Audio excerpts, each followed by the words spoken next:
आपका स्वागत है। आज हम पढ़ने वाले हैं प्रायिकता के बारे में। प्रायिकता गणित की वह शाखा है जहां पर हम अनिश्चितता का अध्ययन करते हैं।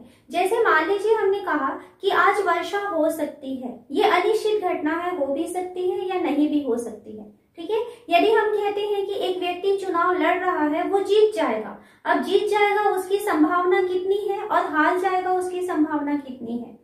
अगर हम एक पासे को उछाल रहे हैं, हम कहते हैं कि पासे को उछालने पर ऊपर में 6 मिलने वाला है। अब पासे में हम जानते हैं कि 1 से लेकर के 6 तक सारे अंक लिखे होते हैं और हम कहते हैं ऊपर में 6 आ जाएगा, तो ये निश्चित नहीं होता है। तो ये क्या कहलाते हैं? जहां पर हम इस तरीके की अनिश्चित घटनाओं का अध्ययन करेंगे तो गणित की वह शाखा जो है क्या कहलाएगी? प्रायिकता कहलाती है। प्रायिकता में हम कुछ पदों को पढ़ेंगे। तो क्या क्या चीज होते हैं प्रायिकता में पद, पहले वो देखें। तो सबसे पहले हम प्रायिकता में देखेंगे यादृच्छिक प्रयोग। यादृच्छिक प्रयोग, इसका मतलब क्या होता है? प्रयोग यानी हम कोई काम करें, जैसे हम एक सिक्के को उछाल रहे हैं, एक पासे को उछाल रहे हैं, ताश की गड्डी से एक ताश का पत्ता खींच रहे हैं, तो ये जो कहलाती हैं घटनाएं वो कहलाते हैं प्रयोग। यादृच्छिक प्रयोग का मतलब होता है कि यहाँ पर हम कोई प्रयोग कर तो रहे हैं, लेकिन उस प्रयोग में जो आउटकम मिलने वाला है, जो घटना घटने वाली है, उसके बारे में हम नहीं जानते हैं कि क्या होगा। जैसे एक सिक्के को उछालेंगे, अगर सिक्के को उछालते हैं तो उसमें हेड आ सकता है या टेल आ सकता है, उसकी पूर्व घोषणा नहीं की जा सकती। ठीक है, या अगर हम एक पासे को उछालते हैं तो पासे में 1 से लेकर के 6 तक कोई भी पॉइंट हो सकते हैं, उसकी भी पूर्व घोषणा नहीं की जा सकती। तो इस टाइप का जो प्रयोग होता है उसे हम कहते हैं यादृच्छिक प्रयोग, यानी हम नहीं जानते हैं कि उसमें क्या आने वाला है। ओके, तो इस टाइप के प्रयोग को कहा जाएगा यादृच्छिक प्रयोग। उसके बाद सेकेंड नंबर इसमें आता है प्रतिदर्श समष्टि। प्रतिदर्श समष्टि को हम S से प्रदर्शित करते हैं।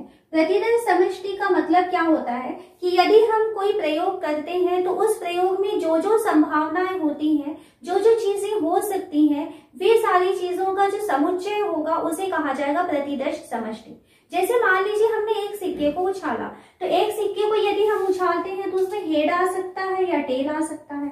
तो एक सिक्के को उछालेंगे तो हेड या टेल ये दोनों चीजें आ सकती हैं, तो यहाँ पर प्रतिदर्श समष्टि हो जाएगा H और T। अगर मान लीजिए हम 2 सिक्के को एक साथ उछालते हैं, 2 सिक्के को एक साथ उछालेंगे तो क्या हो सकता है? यहाँ पर पहले और दूसरे दोनों में हेड आ जाए, एक में हेड आए दूसरे में टेल आ जाए, पहले में टेल आए दूसरे में हेड आ जाए, या दोनों में टेल आ जाए। तो यहाँ पर अगर 2 सिक्के को एक साथ उछाला जाएगा तो H H H T H H T या T T। तो इस तरीके की घटनाएं पॉसिबल हैं। एक पासे को यदि हम उछालते हैं तो पासे को उछालने पर ऊपर में 1 2 3 4 5 6 इसमें से कोई भी एक अंक ऊपर आ सकता है। तो इस तरीके के जो जो चीजें पॉसिबल हैं किसी घटना से, तो उन सभी का जो समुच्चय होता है उसे कहा जाता है प्रतिदर्श समष्टि। ठीक है, और प्रतिदर्श समष्टि में जो जो यहाँ पर एलिमेंट आपको दिखाई दे रहे हैं, जो अवयव दिखाई दे रहे हैं, ये कहलाते हैं प्रतिदर्श समष्टि के बिंदु कहलाएंगे। तो ये चीजें आपको समझना है। आपके पास क्वेश्चन आता है कि प्रतिदर्श समष्टि लिखिए, आपकी 11th क्लास के कोर्स में है, प्रतिदर्श समष्टि लिखिए। तो प्रतिदर्श समष्टि लिखिए, तो किस तरीके से हम प्रतिदर्श समष्टि लिखते हैं ये देखिए। जैसे मान लीजिए ये कहा जाए कि आप जो है 2 सिक्के को एक साथ उछालते हैं, तो प्रतिदर्श समष्टि में क्या क्या पॉसिबल है।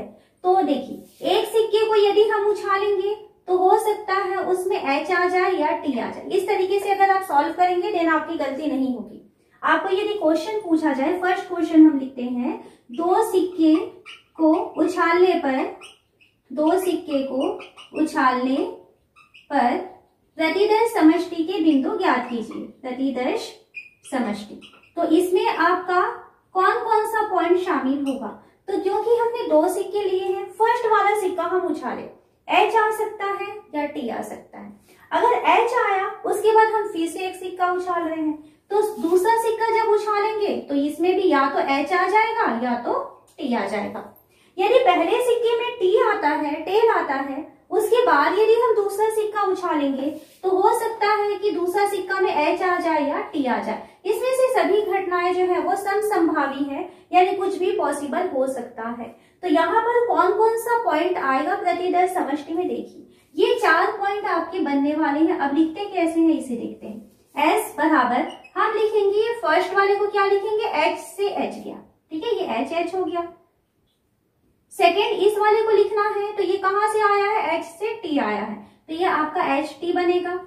थर्ड वाला हम लिखते हैं इसके लिए, तो ये वाली लाइन से गया हुआ है तो टी एच। और फोर्थ की बात करें तो फोर्थ वाला जो है यहां से निकला हुआ है तो ये हो जाएगा टी टी। तो यहाँ पर हम क्या देख रहे हैं कि अगर दो सिक्के को एक साथ उछालेंगे तो प्रतिदर्शी समष्टि में कितने बिंदु दिख रहे हैं, हमको 4 बिंदु दिख रहे हैं, H H, H T, T H, T T. इसी प्रयोग में यदि आपको ये कहा जाए कि 3 सिक्कों को एक साथ उछालिए और 3 सिक्कों को एक साथ उछालने पर प्रतिदर्श समष्टि में कौन कौन से पॉइंट होंगे बताइए। अब यदि मान लीजिए 3 सिक्कों को एक साथ उछाला जाएगा, ये फर्स्ट टाइम में हम सिक्के को उछालें, इसी में मैं आपको समझा रही हूँ। फर्स्ट टाइम में यदि हम सिक्के को उछालें तो एच आएगा या टी आएगा। फिर अगर एच आ गया तो हम और एक सिक्का उछाल रहे हैं, सेकेंड वाला सिक्के में एच आ सकता है या टी आ सकता है। फर्स्ट सिक्के में टी आया हुआ है, देन सेकेंड सिक्के में एच या टी, दोनों में से कुछ भी पॉसिबल है। तो अभी तक हम 2 सिक्के उछाल चुके। अब तीसरा सिक्का लेते हैं। अगर मान लीजिए यहाँ पर हम तीसरे सिक्के को उछालेंगे तो तीसरे सिक्के में एच या टी पॉसिबल है। अगर यहाँ हम तीसरे सिक्के को उछालते हैं तो यहाँ पर भी एच या टी पॉसिबल है, यहाँ पर भी एच या टी पॉसिबल है और यहाँ से भी एच या टी पॉसिबल है। यानी पहले सिक्के से ये 2 चीजें पॉसिबल थी। इन दोनों चीजों से क्या हो रहा था, जब एच हुआ देन फिर से 2 चीजें सेकेंड बार में पॉसिबल हुआ और टी होने से भी एच और टी पॉसिबल हुआ। फिर थर्ड बार भी हम तीसरे सिक्के को उछाले, तीसरे सिक्के में H T, H T, H T या एच टी। तो इस तरीके से हम देखते हैं कि 3 सिक्कों को यदि हम एक साथ उछालते हैं तो क्या क्या चीजें पॉसिबल हैं। ये लास्ट वाली चीजों को आपको लेना होता है। ये आपके पास टोटल 8 पॉइंट बन रहे हैं। अब इन 8 पॉइंट को हम प्रतिदर्श समष्टि के रूप में किस तरीके से लिखेंगे। तो यदि आप 3 सिक्के उछालते हैं तो 3 सिक्के के लिए प्रतिदर्श समष्टि एस बराबर, फर्स्ट पॉइंट कहां से आया है ये देखते हैं, एच एच एच।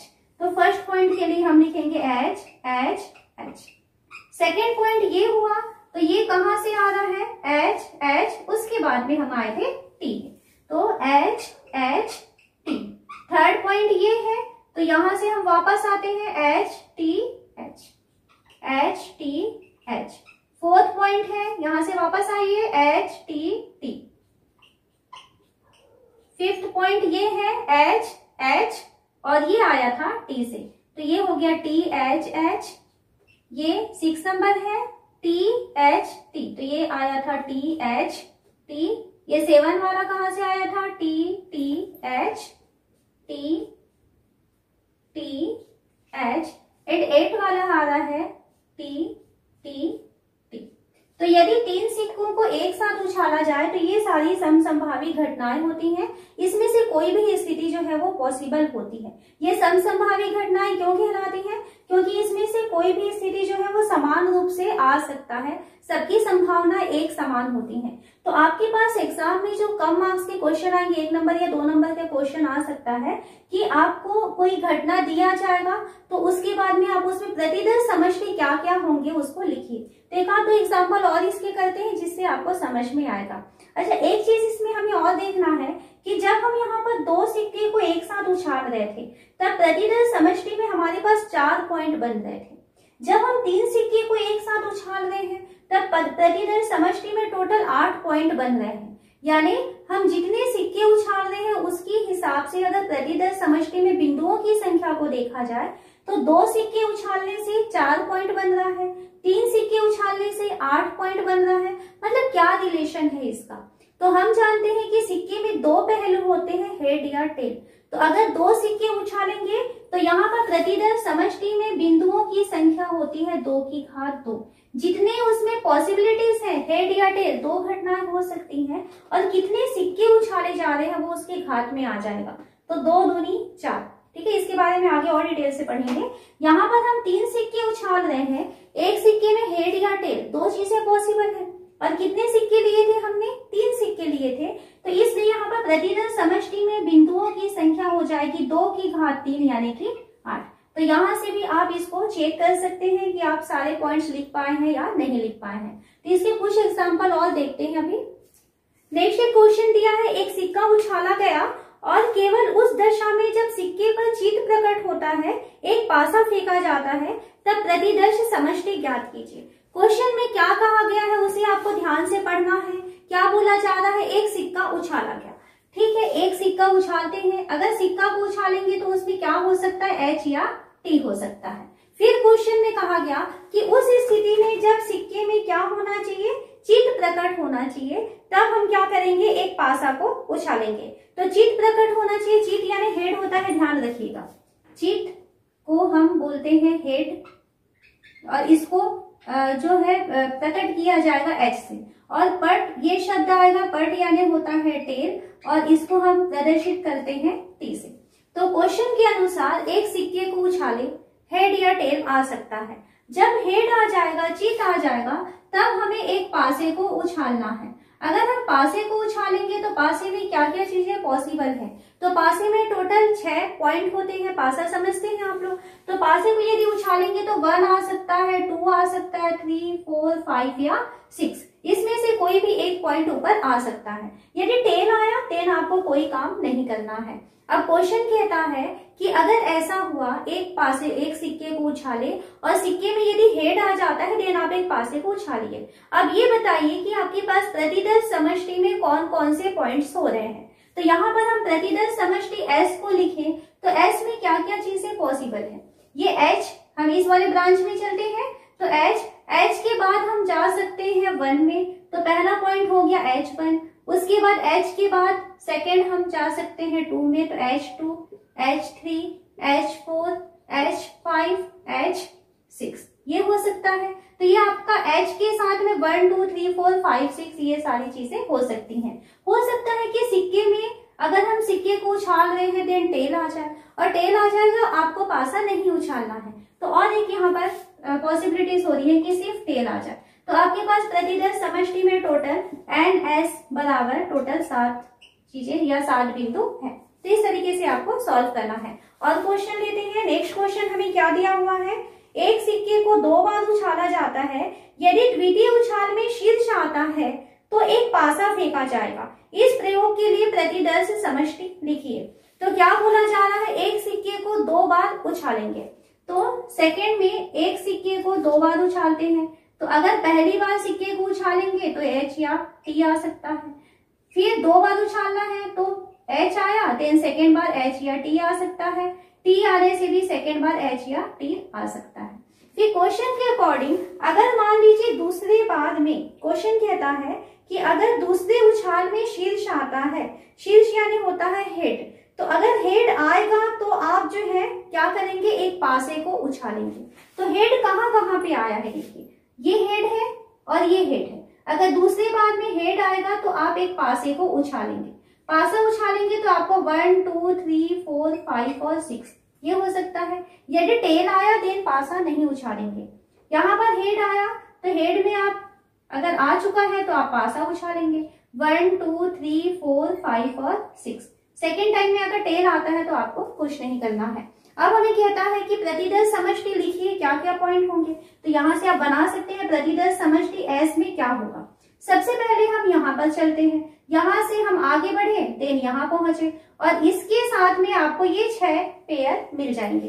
तो H, ये H हुआ, उसके बाद सेकेंड भी H हो जाएगा, और उस H के साथ में 1 हो सकता है, H के साथ में 2 हो सकता है, H 3 हो सकता है, H 4, H 5, H 6। तो ये चीजें यहाँ तक हमारी कंप्लीट हो गई। उसके बाद हो सकता है H के बाद T हो जाए। तो H के बाद ये T हो गया, क्योंकि टेल आ गया है तो आप पासा नहीं उछालेंगे, तो आपका यहाँ पे कंप्लीट हो गया। हम सेकेंड ब्रांच में चले तो हम अगर T में जाते हैं तो T के बाद आप क्या करेंगे? H जाएंगे, ठीक है। तो ये आप TH के साथ 1, TH के साथ 2, TH के साथ 3, TH के साथ 4, TH के साथ 5, TH 6 ये पॉसिबल हुआ। या क्या हो सकता है? T के साथ T हो जाए। तो प्रतिदर्श समष्टि में आपके पास कितने पॉइंट हुए? तो प्रतिदर्श समष्टि के पॉइंट यहाँ से गिन सकते हैं। ये 6 हो गए, ये 6 हो गए, 12 पॉइंट, ये 13 और ये 14। तो टोटल यहाँ पर प्रतिदर्श समष्टि में आपके पास 14 पॉइंट बनते हैं। नेक्स्ट क्वेश्चन दिया है, एक्स कमरे में 2 लड़कियां और 2 लड़कियां हैं तथा वाई कमरे में 1 लड़का और 3 लड़कियां हैं। उस परीक्षण का प्रतिदर्श समष्टि ज्ञात कीजिए जिसमें पहले एक कमरा चुना जाता है फिर एक बच्चा चुना जाता है। क्वेश्चन के अनुसार क्या कहता है कि 2 कमरे हैं तो दोनों कमरे को हमको प्रदर्शित करना है एक्स तथा वाई से। पहले कमरे में 2 लड़के और 2 लड़कियां हैं, तो अगर 2 लड़के हैं तो इसको मैं B1 और B2 कहूँ, 2 लड़कियां हैं इसे मैं G1 और G2, इस तरीके से हम अलग अलग बच्चों को अलग अलग प्रदर्शित करते हैं। दूसरे कमरे में 1 लड़का है और 3 लड़कियां हैं, तो पहले लड़का है तो इसको मैं B1 से प्रदर्शित करती हूँ और 3 लड़कियां हैं तो इसको कैपिटल G1, कैपिटल G2 और कैपिटल G3, इस तरीके से हम प्रदर्शित किए। उसके बाद हमें क्वेश्चन कहता है कि आप जो है एक कमरा चुन करके वहां से एक बच्चा यदि चुनते हैं तो कितने प्रकार से चुन सकते हैं, इसकी हमको प्रतिदर्श समष्टि की वैल्यू लिखनी है। तो प्रतिदर्श समष्टि को ऐसे प्रदर्शित करेंगे। अब आप देखिए इसमें क्या क्या पॉसिबिलिटीज हो सकती है। पहले हम पहले कमरे में चले एक्स, तो एक्स के साथ आप किसका पेयर ले सकते हो, B1 हो सकता है, या एक्स के साथ आप B2 ले सकते हैं, या एक्स के साथ आप G1 ले सकते हैं, या एक्स के साथ G2 ले सकते हैं। ठीक है, एक्स से आप 4 चीजें चुन सकते हैं, 4 बच्चों को अलग अलग टाइप से चुन सकते हैं। या हो सकता है आप सेकेंड कमरे से एक बच्चा चुनना चाहें तो Y B1 हो सकता है, Y G1 कैपिटल G से प्रदर्शित कर रहे हैं, Y G2, Y G3। तो इस तरीके से आपके पास प्रतिदर्श समष्टि में टोटल कितने पॉइंट आ रहे हैं, 8 पॉइंट। तो हम लिखेंगे NS की वैल्यू 8 के इक्वल है। तो आपको प्रतिदर्श समष्टि बहुत सावधानी से लिखना है और बहुत मुश्किल नहीं है। आप इस तरीके से ट्री बना करके अगर लिखते हैं तो इसमें कोई भी गलती होने के चांसेस नहीं रहेंगे। और कुछ क्वेश्चन देते हैं इसके।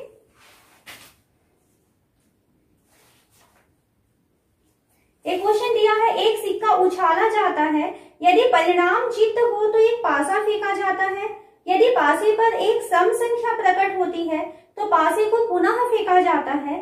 इस परीक्षण का प्रतिदर्श समष्टि ज्ञात कीजिए।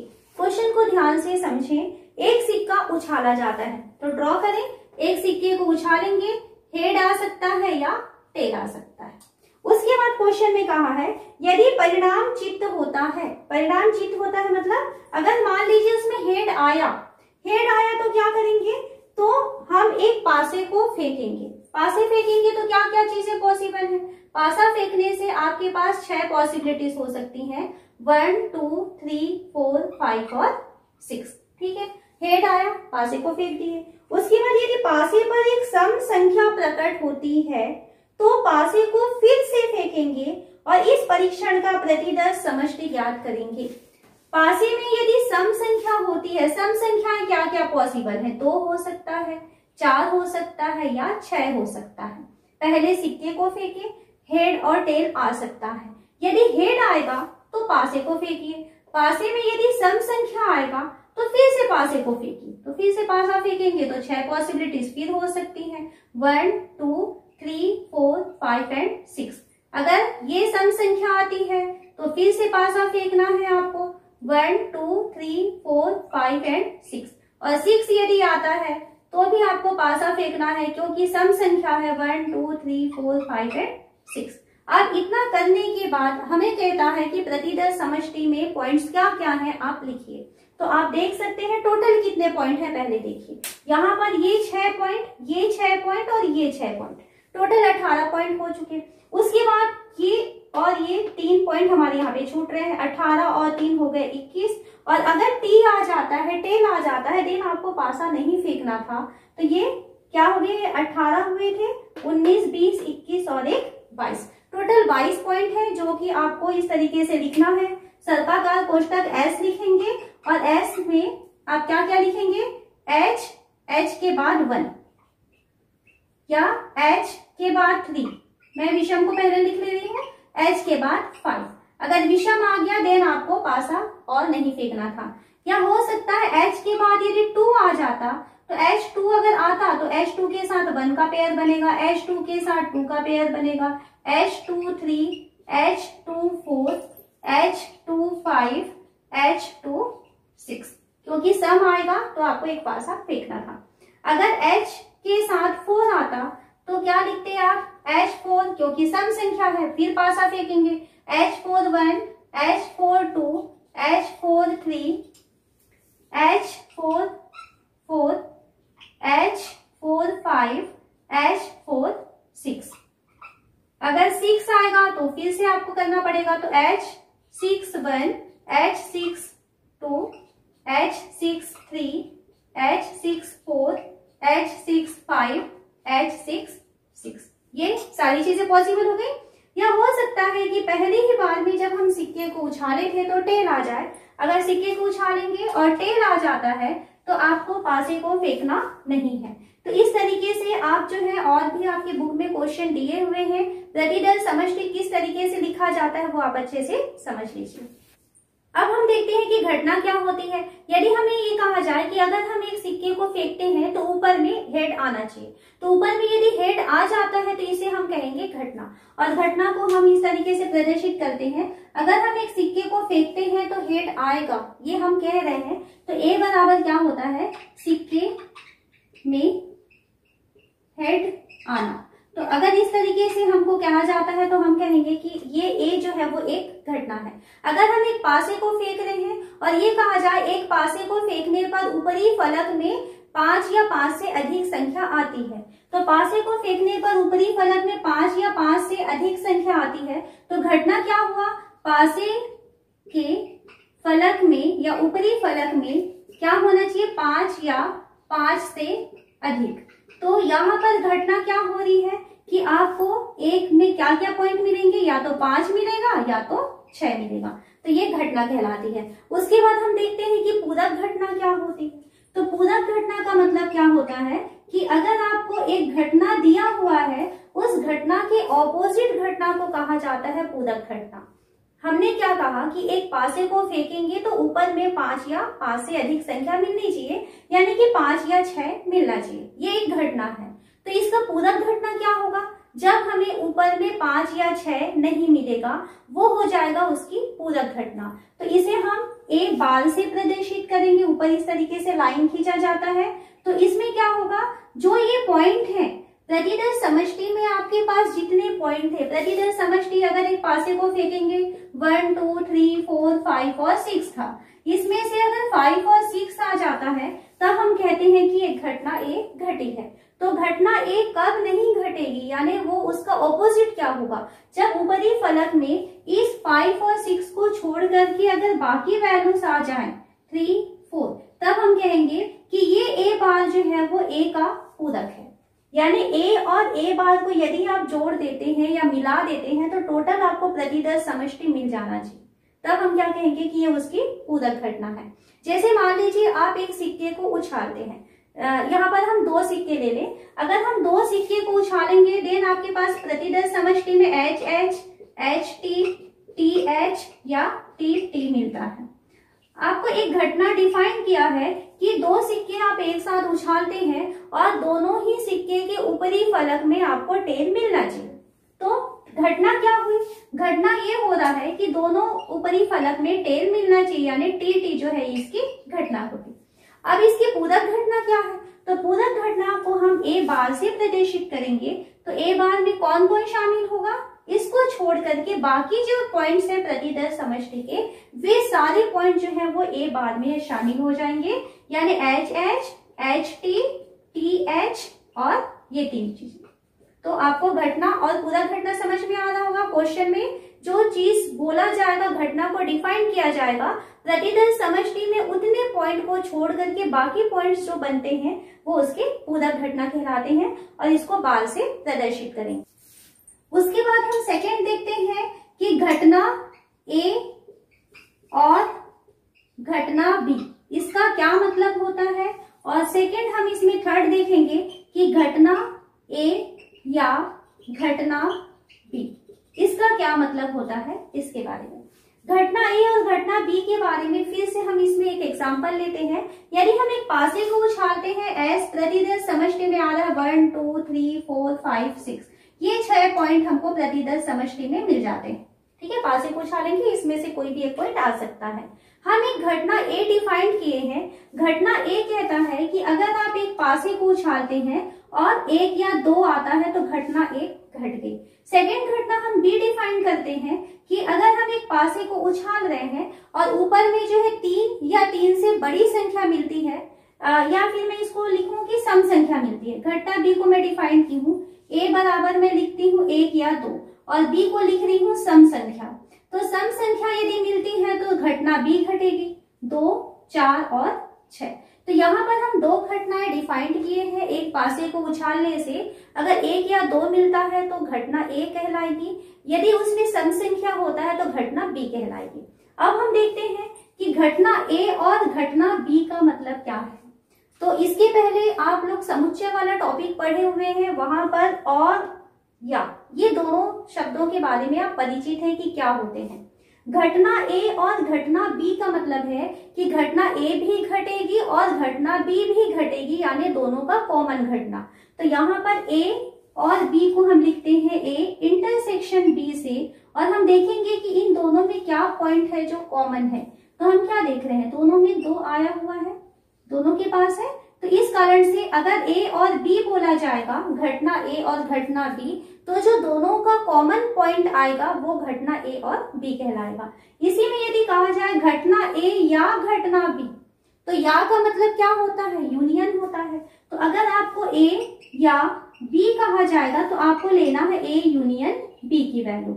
ए इंटरसेक्शन बी और के लिए होता है, ए या बी यूनियन के लिए होता है। तो यहाँ पर ए और बी दिया है, दोनों का यूनियन ले लीजिए। तो 1, 2, 4, 6 समुच्चय वाले टॉपिक में हम यूनियन लेना और इंटरसेक्शन लेना सीखे हुए हैं। तो यदि घटना ए या घटना बी कहेगा तो ए के भी सारे पॉइंट लेने पड़ेंगे और बी के भी सारे पॉइंट लेने पड़ेंगे, लेकिन वहां पर कोई भी चीज जो है वो रिपीट नहीं होना चाहिए। तो इस तरीके से आप घटना ए और बी यदि है तो ए इंटरसेक्शन बी, घटना ए या बी है तो उसको ए यूनियन बी कहेंगे। इसी में यदि आपको कहा जाए घटना ए लेकिन बी नहीं, तो बी नहीं या लेकिन के बदले में लिख रही हूं और। घटना ए और बी नहीं होनी चाहिए, तो घटना ए तो हो रहा है, और का मतलब क्या होता है, बी नहीं, और यानी इंटरसेक्शन बी नहीं, ये हो गया ए इंटरसेक्शन बी बार, ये होता है ए और बी नहीं। यदि आपको बोला जाए कि घटना ए नहीं होना चाहिए लेकिन घटना क्या होना चाहिए, बी होगा, तो अगर ए नहीं होगा तो इसका ए का पूरक ले लेंगे, और का मतलब क्या होता है, इंटरसेक्शन बी होना चाहिए तो बी। तो इस तरीके से आपको ध्यान देना है, जब क्वेश्चन पूछा जाएगा तो आप शब्दों पे थोड़ा सा गौर करेंगे, या है या और है। यदि या होता है देन यूनियन लेते हैं, और यदि शब्द यूज होता है तो आपको इंटरसेक्शन लेना है। तो इस तरीके से हम घटनाओं को डिफाइन कर सकते हैं। अब हम घटनाओं के प्रकार देखते हैं, घटनाओं के कौन कौन से प्रकार होते हैं। सबसे पहले हम देखते हैं सरल या प्रारंभिक घटना। तो सरल या प्रारंभिक घटना का मतलब होता है कि अगर प्रतिदिन समष्टि का केवल एक ही बिंदु अगर मान लीजिए इस घटना में शामिल है तो उसे हम कहते हैं सरल या प्रारंभिक घटना। सपोज मान लीजिए हम एक सिक्के को उछालते हैं, एक सिक्के को उछालते हैं, और यदि मान लीजिए हम घटना क्या कहते हैं, ऊपर हेड आ गया, तो सिक्के को यदि उछालेंगे तो क्या हो सकता है, एस में एच हो सकता है या टी हो सकता है। हम एक घटना डिफाइन कर रहे हैं कि एच आना चाहिए, तो ये क्या है, एक सरल घटना है। यदि मान लीजिए हम एक पासे को उछालते हैं, पासे को उछालेंगे देन हमको 1, 2, 3, 4, 5 एंड 6 ये 6 पॉइंट मिलेंगे। अगर हमको ये एक घटना कहा जाए, एक पासे को उछालिए और ऊपरी फलक में 2 आना चाहिए, तो ऊपरी फलक में 2 आना चाहिए मतलब इसका केवल एक ही पॉइंट है या एक ही बिंदु है जो घटना ए को बनाता है। तो इस तरीके की घटना जिसमें प्रतिदिन समष्टि का केवल एक बिंदु शामिल होता है उसे कहा जाता है सरल घटना। एक और एग्जांपल लेते हैं, अगर मान लीजिए हम 2 सिक्कों को एक साथ उछालें, 2 सिक्कों को एक साथ यदि उछालते हैं तो H H, T T, T H और एच टी, ये 4 पॉसिबिलिटीज हो सकती हैं। अगर हमको ये कहा जाए कि 2 सिक्कों को एक साथ उछालिए और घटना क्या बोला जाए कि दोनों में हेड आना चाहिए, तो दोनों में हेड आना चाहिए, तो दोनों में हेड तो केवल एक ही बार आया हुआ है। तो ऐसी घटनाएं जिसमें प्रतिदल समष्टि का केवल एक ही बिंदु शामिल होता है उसे कहा जाता है सरल घटनाएं। उसके बाद सेकेंड पॉइंट आता है संयुक्त घटना। संयुक्त घटना का मतलब जस्ट सरल घटना का थोड़ा सा ऑपोजिट हुआ कि संयुक्त घटना का मतलब है कि ऐसी घटनाएं जिसमें प्रतिदल समष्टि के एक से अधिक बिंदु शामिल होते हैं उसे कहा जाता है संयुक्त घटना। मान लेते हैं कि हम दो सिक्के को एक साथ उछालते हैं और हमें ये कहा जाए अगर दोनों में या तो हेड आना चाहिए दोनों में टेल आना चाहिए, तो दोनों में हेड या दोनों में टेल आएगा तो ये दोनों पॉइंट इसमें शामिल हो जाएंगे। घटना ए में क्या शामिल होगा, या तो दोनों में एच होना चाहिए या तो दोनों में टी होना चाहिए, हमको ये घटना बोला।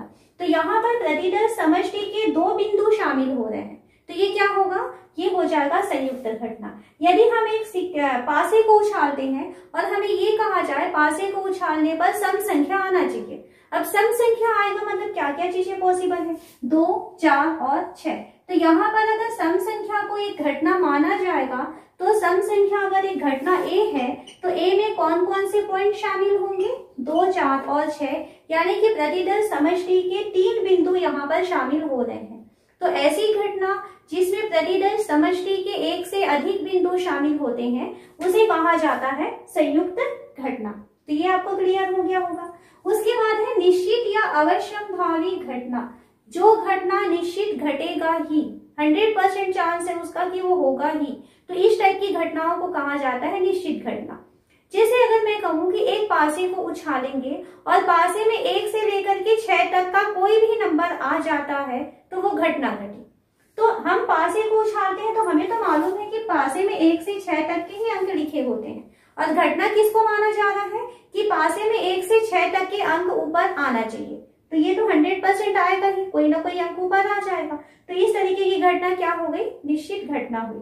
यदि हम कहते हैं एक सिक्के को उछालते हैं, अब वो सिक्का क्या है, अभिनव सिक्का है, मतलब क्या है कि वो उसमें हेड और टेल आने की संभावनाएं जो है वो समान है। तो एक सिक्के को उछालते हैं और हमें ये कहा जाए हेड या टेल आना चाहिए।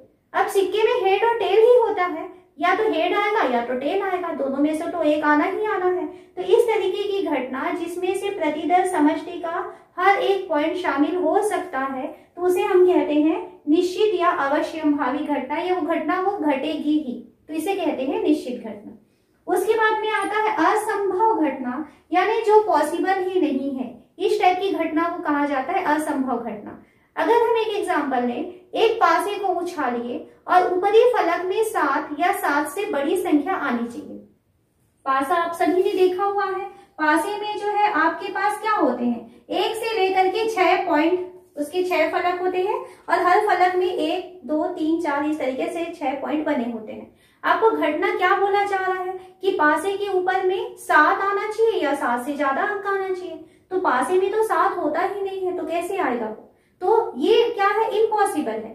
तो ऐसी घटना जो संभव हो ही नहीं सकती उस टाइप की घटना को कहा जाता है असंभव घटना। समसंभावी घटना, समसंभावी घटना का मतलब होता है कि किसी भी घटना के घटने की संभावना अगर एक समान होती है तो उसे हम कहते हैं समसंभावी घटना। जैसे अगर मान लीजिए हम एक सिक्के को उछालते हैं तो सिक्के में क्या आएगा, या तो हेड आएगा या तो टेल आएगा। तो हेड आने की घटना को अगर हम ए कहें और टेल आना को हम दूसरी घटना बी कहें तो हेड या टेल दोनों के आने की संभावनाएं एक समान है, हेड भी एक बार है और टेल भी एक बार है। तो ये कैसी घटना है, समसंभावी है, यानी कि दोनों के घटने की संभावना एक समान है। उसके बाद आता है परस्पर अपवर्जी घटनाएं। परस्पर अपवर्जी घटना का मतलब होता है कि दो घटनाएं एक साथ यदि ना घट पाए, पॉसिबल ही ना हो, अगर एक घटना घटेगी तो दूसरी नहीं घट पाएगी और दूसरी घटना यदि घटती है तो पहली घटना नहीं घट पाएगी।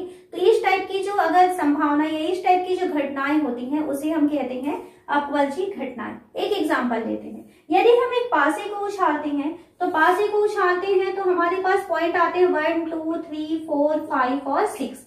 हम दो घटनाएं लिए, अगर हम एक घटना लेते हैं पासे में सम संख्या आना चाहिए और दूसरी हम एक घटना लेते हैं बी, इसमें कहता है कि पासे में अगर विषम संख्या आता है, विषम संख्या, तो पासे में सम संख्या आएगा, क्या क्या पॉसिबल है, तो पासे में सम संख्या यानी 2, 4 और 6 आ सकता है।